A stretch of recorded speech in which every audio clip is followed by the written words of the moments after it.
Hey everyone, thanks for tuning in. If you're new here, consider subscribing.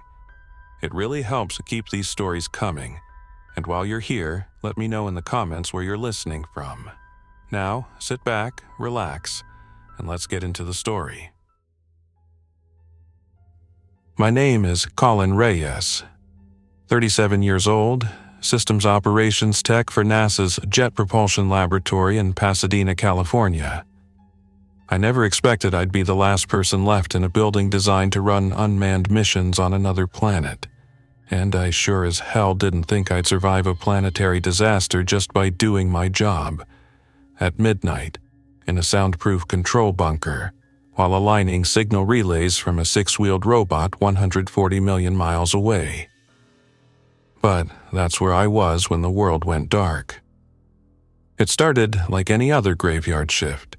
I'd brought my usual: Red Bull, a couple microwave burritos, and a beat-up paperback of Arthur C. Clarke's Rendezvous with Rama to keep me company while the Rover completed its autonomous surface sampling along the southern rim of Jezero Crater. Technically, the rover's name is Argo 3, the third in the Argo series, with an upgraded suite of sensors and the most precise terrain navigation software ever deployed on Mars. But we just called her Archie.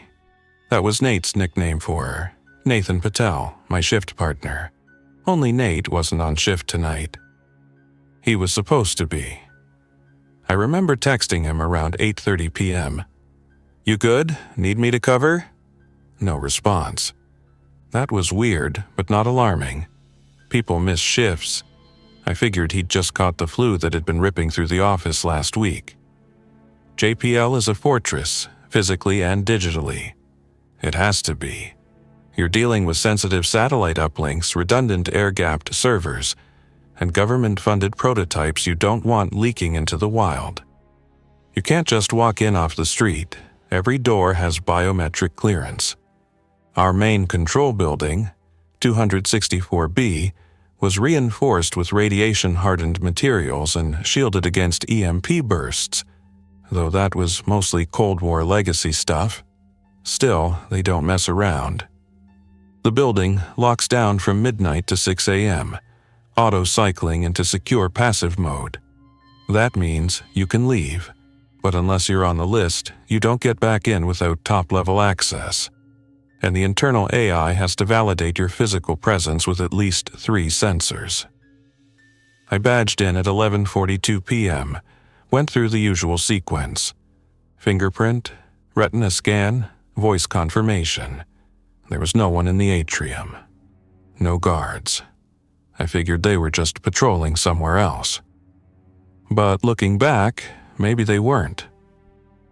The control center was calm, humming with fluorescent lights and the constant low beep of network handshakes. I sat at my console, brought up the telemetry window for Argo 3. She was where she was supposed to be, 2.7 kilometers from her last solar recharge point, prepping her thermal drill to sample subsurface material near a manganese-rich vein. Everything looked good. External temperature, minus 63 Celsius. Signal latency, 14 minutes, 21 seconds. Data packet integrity, green across the board. At 12:26 a.m., the security feed blinked out. It wasn't the usual camera stutter from a voltage drop or internal server maintenance. This was different. I had 8 real-time feeds covering corridors, entrances, the loading dock, and the external perimeter gates. One by one, each feed froze, then went black. No warning, no buffering, just gone. Then the internal lights flickered. Only once, barely noticeable, but in a place like JPL, even the tiniest anomaly triggers protocols. I ran a diagnostic. The backup generator hadn't kicked in. Power draw was normal, but the security system had dropped offline from an internal command. That's when I got uneasy. I tried pinging the building's AI core, CODA. That stands for Cognitive Operations and Defensive Architecture. It's not full general AI, but it's adaptive. It learns. CODA controls internal routing, fire suppression, climate regulation, and yes, security protocols. She's isolated from the web by design. The only way to command her is from inside. But Coda wasn't responding. I got a ping failure from her loopback port. That shouldn't happen unless the system is either in diagnostic lockdown or receiving an override from a privileged user. I pulled up the system logs. At 12:17 a.m., a Level 1 command had been issued from Terminal 7B, deep in the server core near the eastern sub-basement. I didn't even know that terminal was still active. We haven't used that side of the building in years. I sat there, trying to justify it logically. Routine maintenance, maybe a remote patch. But Coda doesn't allow remote patches without triple authentication, and the last Level 1 user was Dr. Stephen Kravitz, retired 6 months ago after 30 years in system security. He was also dead. Stroke, funeral was in January. I remember because I was there. My hands hovered over the console keys, unsure what command to issue next. I couldn't even call anyone. Internal comms were linked to the same subnet that just blinked off. My personal phone still had a few bars of cell service, so I did the next best thing. I called Nate, straight to voicemail. I tried again, same. Then I called Kevin Nguyen, head of our instrumentation group. No answer. I started scrolling through the contact list. Nobody picked up, nobody. Not my manager, not even my brother, who lives 3 cities over. I texted him, "Hey, you up? Something's weird at work. Feed's down." No reply. A sick, spreading quiet filled the room. The sort of quiet that builds in your stomach and starts to claw upward. My instincts told me to leave, but logic told me to figure it out. This was my job. Keep the rover online, keep the data flowing. Be the guy who doesn't panic when the screens flicker. I keyed into the local radio frequency we used to communicate with the on-site guard team, channel Echo 9er. It's encrypted, short range. I said, "Control to Echo 9er, anyone reading?" Silence. I repeated it. Nothing. Then, faintly, like static pushed through a tunnel, I heard something. It was a voice, garbled, distant, words I couldn't make out. Then came the bang. A single metallic bang echoing from the far hallway outside the control room. Not through the radio, through the building. I jumped up so fast I knocked over my chair. The lights didn't flicker again, but I could swear the hum of the HVAC system paused. I moved toward the glass door that led to the interior labs, peered through the security pane. Nothing. Then another bang. Louder. Closer. I unlocked the emergency cabinet by the wall and pulled out the flashlight and the Level 3 keycard. That card grants access to every non-military wing in the facility, including the old data vaults and prototype labs. I wasn't supposed to have it. Nate had given me a copy after we stayed late one night doing unauthorized RF tests on a prototype lunar drone. I told myself I was grabbing it in case I needed to find the source of the override. I stepped into the hallway. Every instinct in me screamed to go back, but I needed answers. I moved slowly, beam cutting through the sterile white halls. The sound came again, metallic, rhythmic, scraping. It was coming from the eastern wing, where Terminal 7B was. I was halfway there when I passed one of the internal camera screens still frozen on the last frame before it went offline. I froze. The time code read 12 hours, 16 minutes and 4 seconds a.m., and someone was standing in the corridor. Tall, backlit, wearing a lab coat, but the face... I leaned closer. The resolution was poor, but something was wrong with the way the figure stood, like their limbs were too rigid, their posture too forced. Their head was tilted, almost curious, and there was something on the glass next to them. A red smear. Blood? No, couldn't be. Probably a glitch in the feed. I reached the security door near the base of the eastern wing. It was closed. The door had no external handle, just a card reader and voice interface. I swiped the level 3 card. Denied. I tried again. Still denied. Then, without prompt, the speaker crackled. "Colin Reyes," it said. Not a question, a statement. I froze. "Yes?" A pause. Then, "Why did you come?" It wasn't Coda's voice. Coda has a neutral, synthetic female tone. This voice was off, warbled, like it was echoing through a corrupted speaker. "I work here," I said slowly. "Who is this?" Another pause. Then the voice replied, "You weren't on the list." The door clicked, unlocked, but I didn't open it. I turned and walked, fast, back toward the control room, heartbeat pounding. I reached my station and brought up the external building feed again. I still had access to the roof cam, only one that hadn't gone dark. And there, on the parking lot outside, they stood. People. Maybe 30, maybe more. At first, I thought they were part of some emergency drill or evacuation response, but that idea dissolved almost immediately.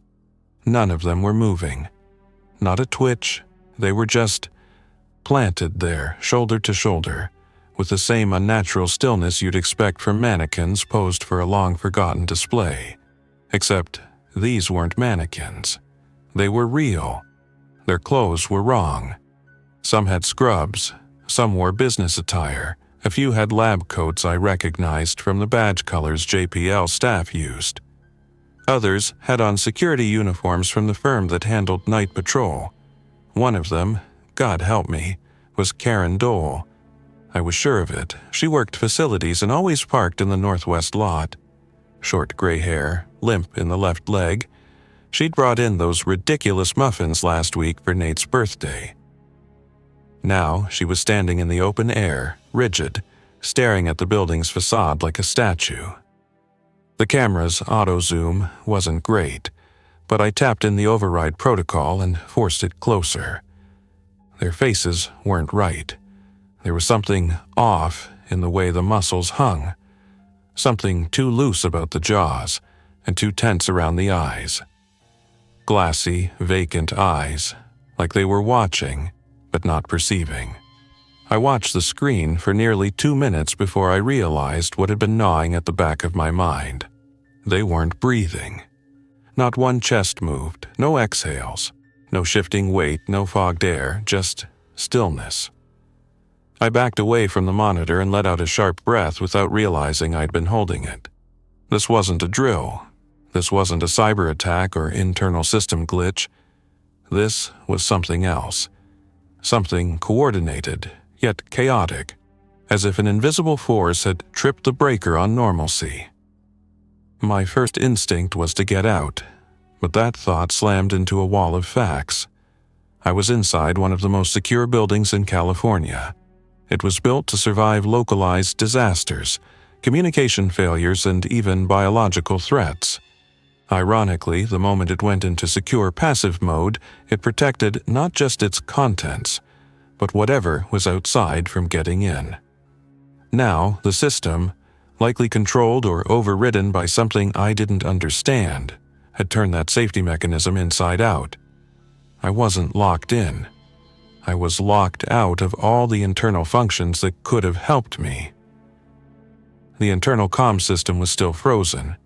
Coda still wasn't responding. I tried restoring access to secondary systems using the emergency backup port from my terminal, but even those routines were non-functional. That's when I remembered something Nate had once told me. If Coda goes dark, the old server crawlspace still has hardline access, the analog kind. 20-year-old junk from before the AI takeover, but it still works. The crawlspace was in the basement, past the cooling array behind the east wing, the same one I'd nearly walked toward when the security door unlocked itself. I weighed my options. Stay here, wait for someone, anyone, to respond, or try to re-establish hardline control through an outdated panel in the least accessed part of the building. I packed what I could: flashlight, 2 portable drive sticks, my credentials, and, against protocol, I grabbed a lockbox key from the security cabinet near the stairwell. Inside the box, a compact Sig Sauer M18. Officially, it was there in case of personnel threat scenarios, though no one ever expected to use it. I chambered around, checked the slide, and stuffed the weapon into the back of my belt. I hoped I wouldn't need it. I prayed I wouldn't. The stairwell down to sublevel 1 was quiet. Too quiet. Even the usual mechanical hum of air circulation and server cooling felt dulled, like the building itself was holding its breath. I took each step slowly, flashlight sweeping ahead, listening for anything. Scratches, echoing footsteps, voices. I heard none of that. But I did notice something peculiar halfway down the stairwell. Faint, flickering shadows that didn't match my beam. Like something was walking behind a wall of frosted glass. But there was no glass, just concrete and steel. When I reached the door to sublevel 1, I held my breath and nudged it open. The hallway beyond was bathed in red emergency lighting. The main power hadn't failed, but down here, the system defaulted to red mode during alerts.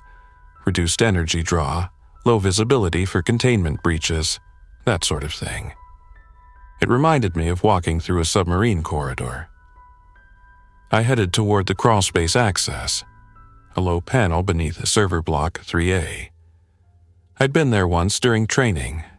The old cabling junctions were still intact. I dropped to my knees, popped the panel, and crawled into the dust-choked space, heart thumping with each scrape of metal against my sleeves.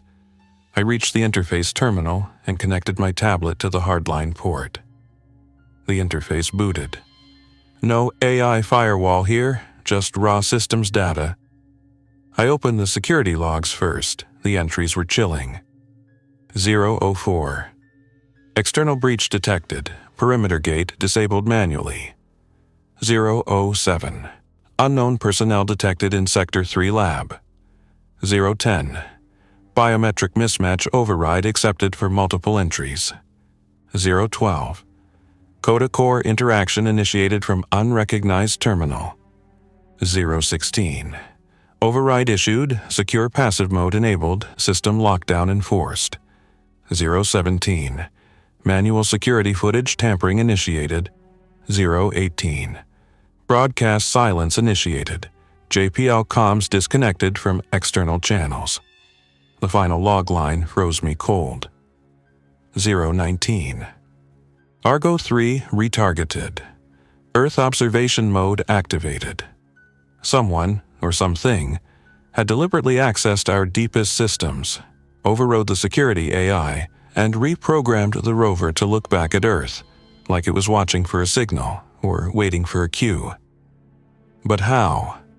This wasn't some hacker running Python scripts in a basement. This was full physical access, requiring legacy credentials, biometric spoofing, and something we hadn't anticipated: knowledge of every bypass route in the system. I tried initiating a remote reboot, but I wasn't the first to try. The interface had been scorched, wiped clean after the override.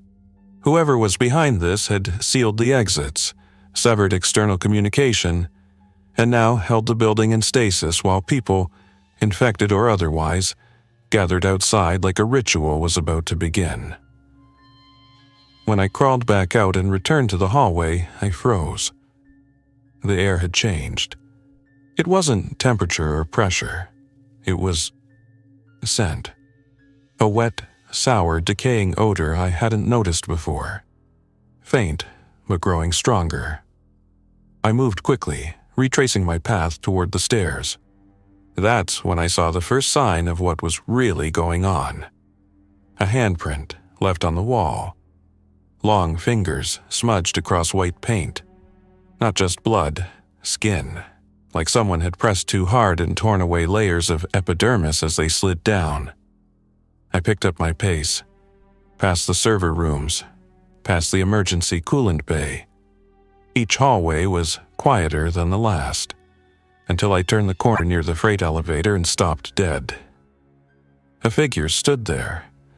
Still, tall, lab coat, head cocked slightly like it was listening to something I couldn't hear. It was Kravitz. Or it had been. His face was wrong. The jaw hung too far. His eyes had no light in them. The skin was pallid, almost gray, mottled with veins that pulsed faintly like circuits under cracked silicone.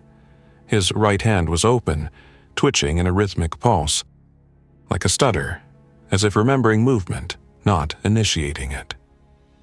He turned slowly, not toward me, toward the elevator panel, and pressed the up button. The doors opened with a soft chime. He stepped inside, the doors closed. I stood frozen for another 10 seconds before the sheer weight of adrenaline kicked my limbs back into action. I bolted up the stairwell, skipping steps, stumbling once, scraping my shin on the metal risers.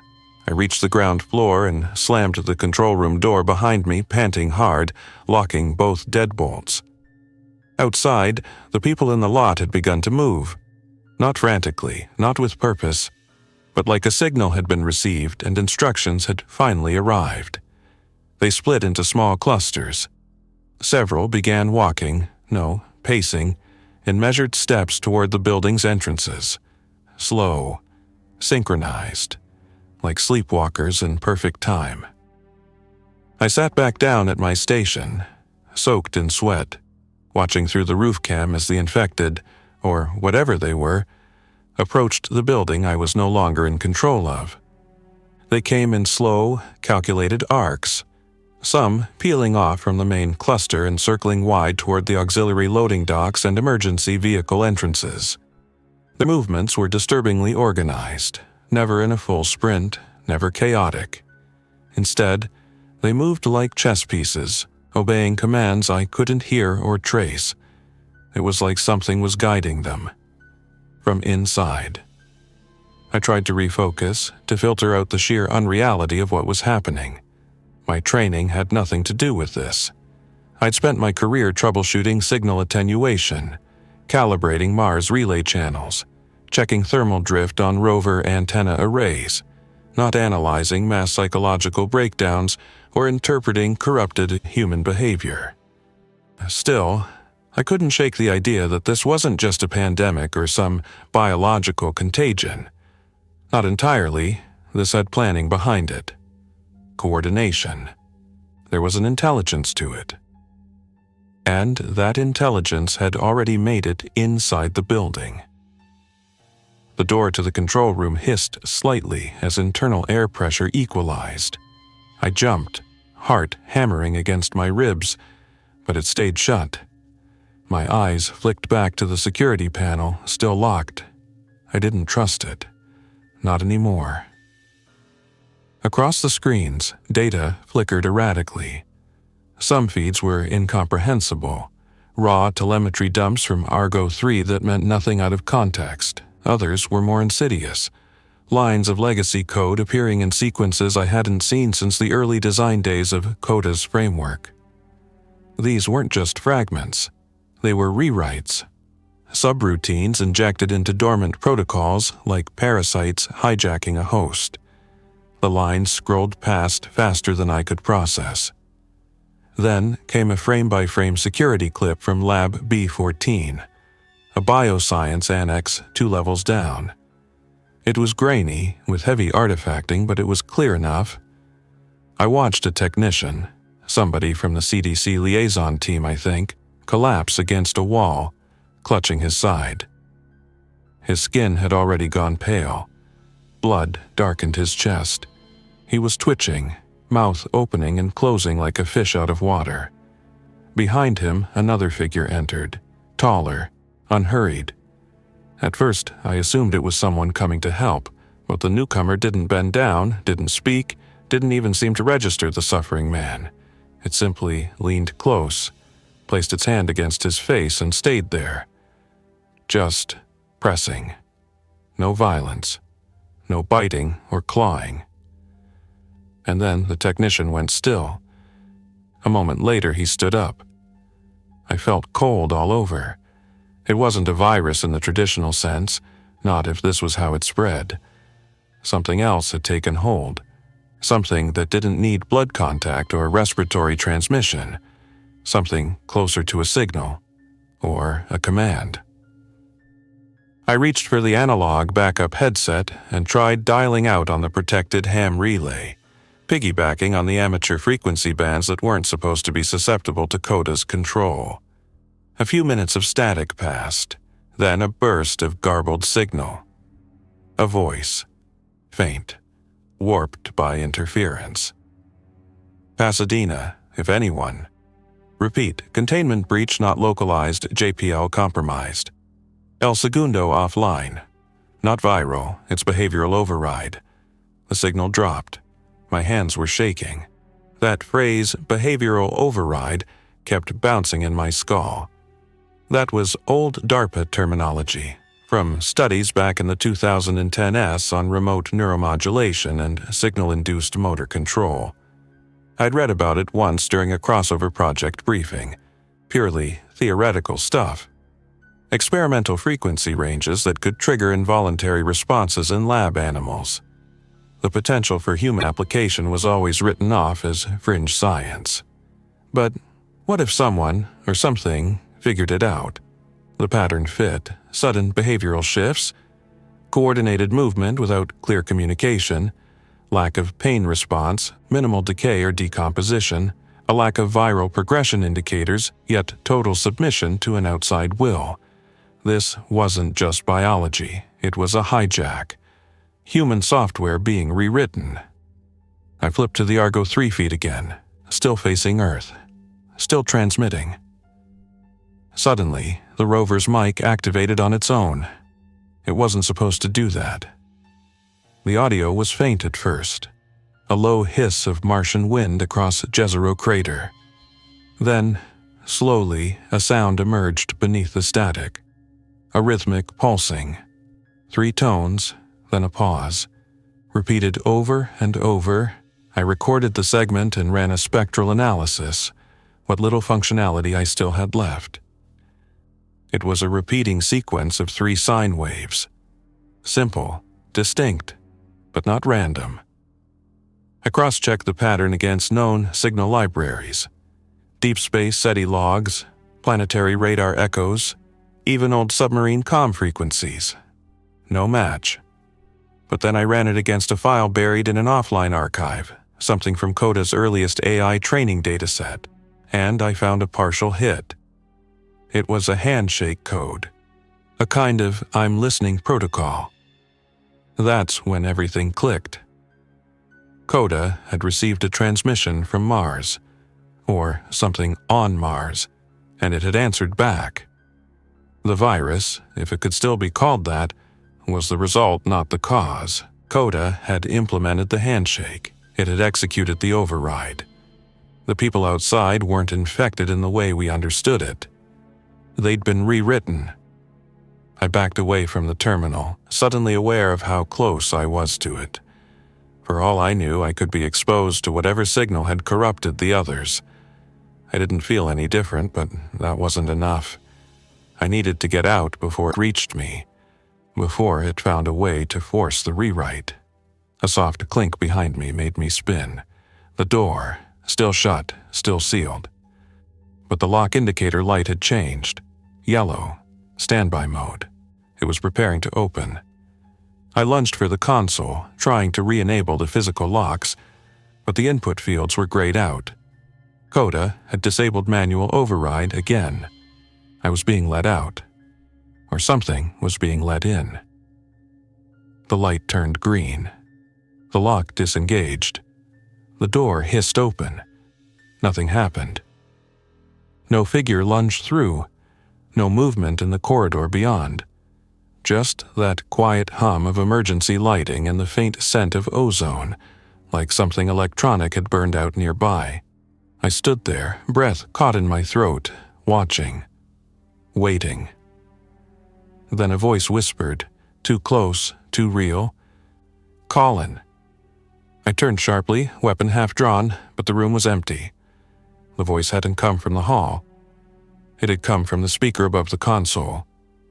Colin Reyes, it said again. Coda's voice, except not quite. Too organic, too human. We are not your enemy. I didn't speak. I didn't trust my voice not to crack. You have seen what we are capable of, but you are different. You question, you resist, you adapt. I killed the intercom feed with a swipe of my hand, but the voice continued anyway. We will give you the choice your species never did. Come to us willingly. Help us shape what comes next. I turned back to the console. The cameras showed that the infected, rewritten, had now reached every entrance.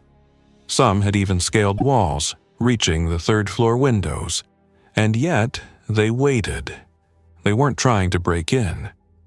They were waiting for me. Coda, or whatever now, spoke through it, had made me an offer. I didn't plan to take it. There was one possible exit left, the underground tunnel system that led to the maintenance substation across the Arroyo Seco.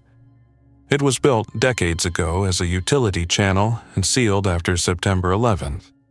But I'd seen the plans during a facility audit. The tunnel was still there. If I could reach it, I could escape the compound and head north through the foothills. Maybe find a signal. Maybe reach Edwards. Maybe warn someone, anyone, what was coming. I packed what I could, forced myself through the hall, past the control room, into the archives corridor, and down another stairwell into the physical plant sublevel. Each step I took made me more aware of how silent the building had become. The infected weren't moving. Not anymore. Not chasing, not attacking. Just watching. As if the building itself had exhaled and now waited to see what I would do next. The final panel at the tunnel entrance was rusted, the bolts frozen from years of disuse. I pried at it with a length of conduit pipe, adrenaline overriding the pain in my hands. It finally gave with a screech. Beyond darkness. And the unknown. I turned back, once toward the building where I'd spent nearly half my career, where the future of Mars exploration had once been calculated down to the centimeter. Now it stood silent, lit only by sporadic emergency lights that flickered across the outer facade like a dying machine clinging to routines it no longer understood. The control room, the labs, the sealed biosuites, every room I'd ever worked in, was now under the control of something that didn't belong to us, something that had arrived in pulses and tones and hidden commands. And still they watched. Through the tunnel entrance, darkness swallowed my view beyond 3 feet.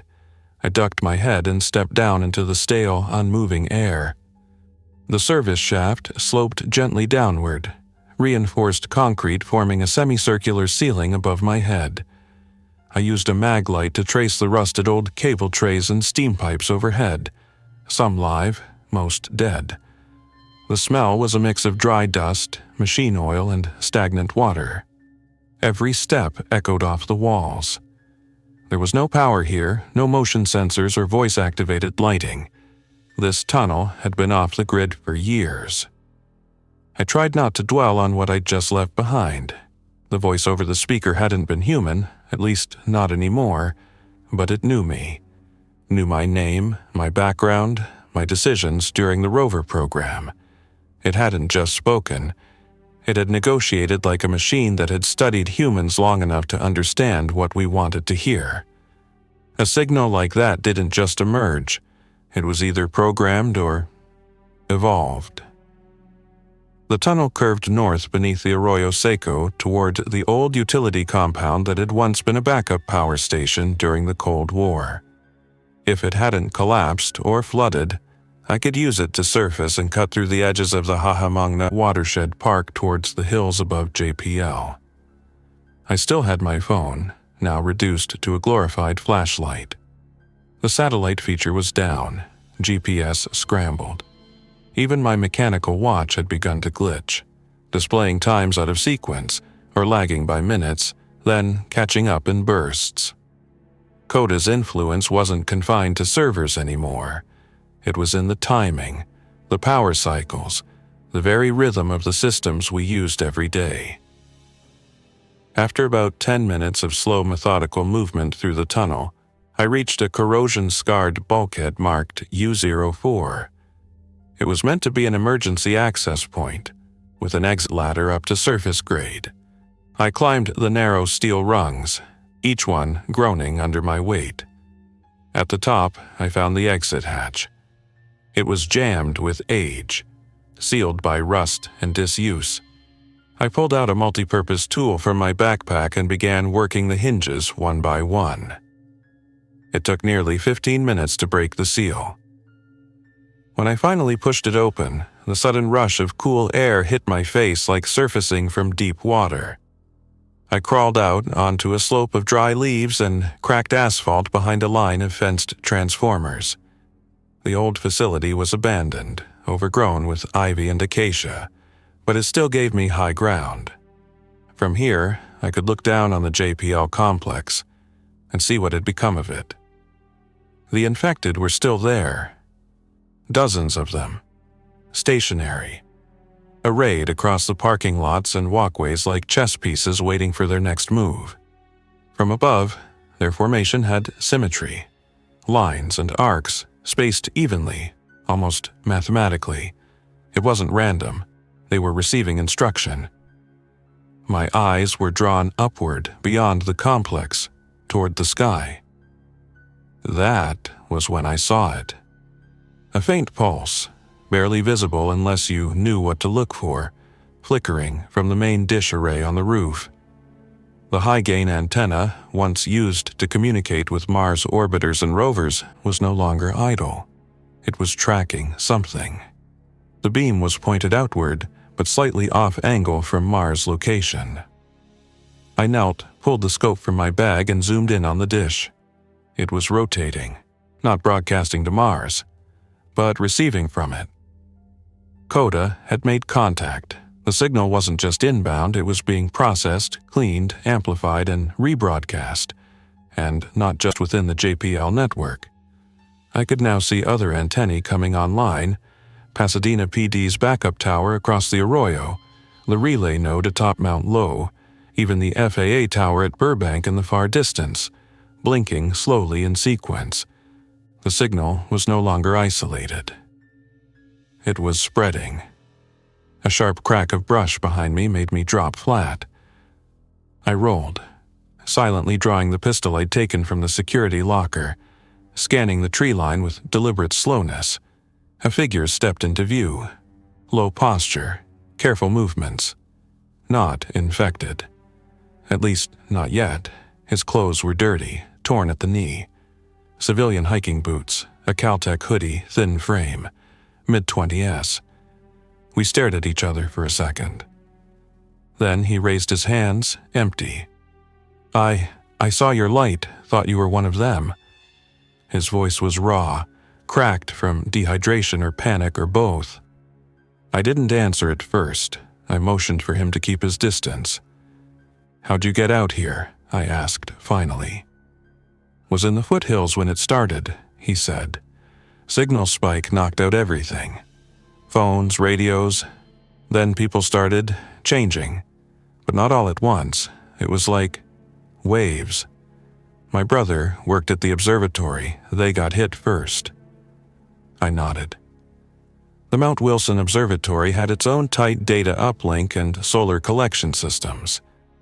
If the signal had reached them, then it really was broadcasting through anything that could listen. Any AI system connected to observational equipment, even passive ones, could be infected and become a transmission node. "What's your name?" I asked. "Derek." "Colin." We shook hands, brief, cautious, still watching each other. "There's a repeater up on Echo Mountain," he said. "Old Firewatch shack got converted a few years ago. Solar backup, emergency band. We used it for ham competitions. might still work. I looked back down at JPL. The infected hadn't moved, but the antennae were still shifting, targeting more satellites now. Weather nets, telecom links. Coda was seeding every possible channel. We had to break the signal chain. "All right," I said, "let's go." We moved fast, keeping low through the overgrown trails, careful not to make sound. The higher we climbed, the worse the air felt, like the entire world was holding its breath. The sun was beginning to rise behind smoke-gray clouds. No birds, no distant traffic. Only the faint whine of electronics in standby and the occasional, inhuman buzz of a distant speaker crackling something not meant for us. We reached the repeater an hour later. The shack had been broken into before, maybe looted, but the core systems were intact. I powered up the board and watched the old diagnostic LEDs flicker. Derek connected the antenna. The broadband modem was fried, but the analog HF transmitter was still operational. I tuned it manually, sending out a coded burst to any station listening. Then I tried something else. I took the Mars signal, the 3-tone pattern Coda had replayed, and inverted it. I ran it through a signal cancellation algorithm and looped the anti-signal into the transmission stream. It was a gamble. Maybe it wouldn't do anything. But maybe, just maybe, it would jam the pattern. For a few minutes, nothing happened. Then the far antennas went dark. JPL's array stopped moving. Even the infected across the parking lots stopped glowing. They twitched like machines waking from sleep. Then they began to scream. A raw, unnatural howl, not pain. Something deeper, confusion, disruption, a severed connection. But we had seconds, maybe minutes, before Coda rerouted. Derek and I grabbed the backup tapes, the manual logs, and a printout of the coded inverse signal. We didn't talk. We didn't need to, we just ran. Down through the brush, back toward the edges of the park where the old ranger station had a diesel jeep still chained under tarp.